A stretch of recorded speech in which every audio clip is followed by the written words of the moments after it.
Les amis, nous sommes toujours au FIPRICE Bourg-en-Bresse. Avec nous, Jérôme et Clem qui viennent de livrer un match. 2 matchs, j'ai presque envie de dire, depuis ce matin. Juste, nickel. Laurent, tout à l'heure, disait, dis donc, il est chaud comme la Bresse, le père Jérôme Inzerillo. Il a bouffé, on ne sait pas ce qu'il a mangé, mais en tout cas, ça carbure. Ouais, je me sens bien depuis un moment, on joue bien.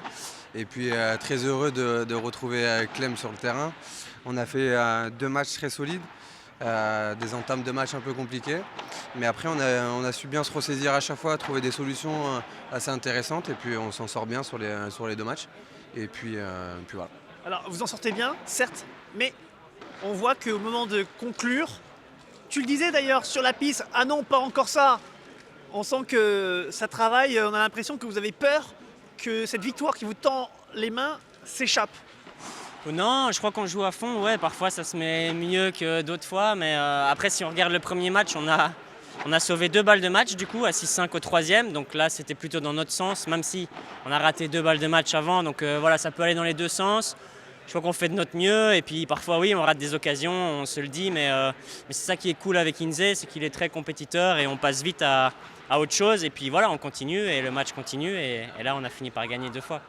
Bon, forcément, quand on voit des belles performances, quand on voit une belle association, tu l'as dit Clem, ça matche bien. Au final, vous avez un jeu qui se marie bien. Vous êtes compétiteur, vous vous projetez sur le circuit international. On a envie de se dire, et l'année prochaine? L'année prochaine, on verra, on en a discuté un petit peu avec Clem, mais il attend de voir un petit peu S'il n'a pas Bella qui l'appelle ou des choses comme ça. S'il n'a pas des meilleurs partenaires que moi.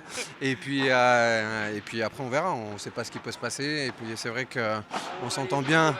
On s'entend bien sur le terrain et puis c'est très plaisant de partager la piste avec lui. Bon, allez, maintenant, place à demain, un quart de finale explosif face à Aitor Garcia et Ben Remen Tyson. Souvent j'entends Tyson, donc maintenant je vais finir par le dire. Il y a un plan particulier, notamment contre le gaucher? Le plan, on n'en a pas encore discuté. De toute façon, je ne le dirai pas ici, mais clairement, Ben nous connaît tous les deux bien. Après, voilà, nous on le connaît bien aussi. Donc on verra un petit peu ce qui est possible de mettre en place. Mais dans tous les cas, je pense que ce sera un gros match. En tout cas, on va essayer de prendre un maximum de plaisir et de gagner. Tu l'auras dans la diagonale, hein, le français, le Frenchie. Ça m'a pas trop réussi à chaque fois que j'ai joué contre lui, mais justement, je voulais t'en parler. Écoute, de toute manière, on n'a rien à perdre. Nous, on est en outsider et puis c'est les derniers tournois de l'année aussi. Voilà, on prend énormément de plaisir sur la piste et je pense que c'est ça le plus important. Et puis après, on va tout donner sur le terrain comme on a fait aujourd'hui.